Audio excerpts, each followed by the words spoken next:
एक दिन की बात है, अली बाबा जंगल में लकड़ियां इकट्ठा कर रहा था। इतने में इसे घोड़ों की टापों की आवाज सुनाई दी।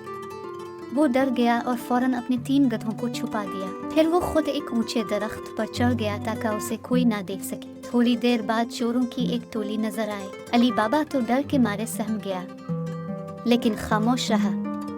वो चोर बड़े बड़े थैले लिए एक पहाड़ी के सामने रुके और घोड़े से उतरे और पहाड़ी की तरफ मुंह करके सरदार ने कहा, खुल जा सिम सिम। पहाड़ी का एक बड़ा सा पत्थर एकदम हिट गया। इसके हटने से एक गार का मुंह नजर आया और सब इस गार के अंदर दाखिल हुए। अपने अपने थैले रख कर वो बाहर निकले। सरदार ने फिर कहा, बंद हो जा सिम सिम, और पहाड़ी का पत्थर फिर से बराबर हो गया। अली बाबा दरख्त पर छपकर सब कुछ देख रहा था। जब चोर काफी दूर चले गए तो अली बाबा आहिस्ता आहिस्ता दरख्त से उतरा। उसे बहुत हैरत हुई। फिर चुपके से पहाड़ी के सामने आया और उसने वही अल्फाज दोहरे। पहाड़ी का पत्थर हटा, अंदर दाखिल हुआ और अंदर सोने चांदी और हीरे मोती की थैलियां देखकर अली बाबा की आंखें खुली की खुली रह गई। इसे अपने आप पर यकीन नहीं आता था कि उसने चोरों के एक अड्डे का पता लगाया है जिसमें इतनी सारी दौलत छपाई गई है। चुनांचे अली बाबा ने जल्दी जल्दी अपने 3 गधों पर बहुत सारी थैलियां ले ली। फिर गार बंद करने के लिए उसने एहतियात से वही अल्फाज दोहरी जो चोरों के सरदार ने कहे थे। बंद हो जा सिम सिम। गार फौरन बंद हो गया। फिर अली बाबा घर वापस आया, लेकिन इतनी बड़ी बात अली बाबा अपने दिल में कैसे रखता। घर आते ही इसने सारा हाल अपने भाई कासिम को सुनाया।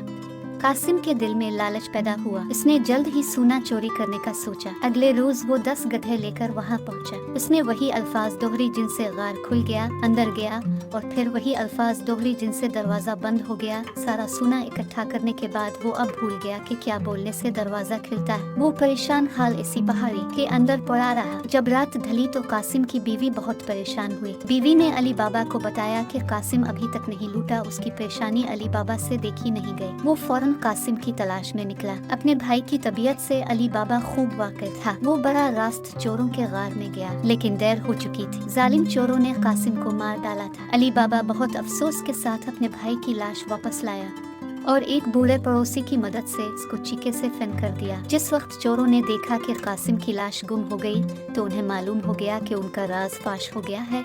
उन्होंने सोचा कि किसी भी हाल में इस शख्स का पता लगाना जरूरी है। वो शहर गए और बड़ी चालाकी से उन्होंने अली बाबा के बूढ़े पड़ोसी का मुंह खिलवाया। चोरों ने अली बाबा का घर मालूम किया और उसके दरवाजे पर एक निशान लगाया। कुछ दिन बाद चोरों का सरदार एक ताजिर के भेस में अली बाबा के शहर में पहुंचा। इसके साथ 40 बड़े बड़े गमले गधों पर लदे हुए थे। इन गमलों में उसके साथी छुपे हुए थे। चोरों के सरदार ने अली बाबा से रात गुजारने के लिए जगह मांगी। अली बाबा की सखावत और फराख दिली ने इसकी दरख्वास्त को कबूल कर लिया। चुनांचे सभी गधों को आंगन में घुसा और गमलों को अंदर रखवाया। सरदार के मंसूबे के मुताबिक चोरों को निकलकर अली बाबा को खत्म करना था, लेकिन खुदा को कुछ और ही मंजूर था। अली बाबा के यहाँ एक होनहार जवान और होशियार नौकरानी थी। इसने जब एक गमले का ढक्कन उठाया तो अंदर से एक आवाज आई, क्या वक्त है? लड़की ने बड़ी दिलेरी से जवाब दिया, अभी नहीं। इसने भांप लिया कि दाल में काला है।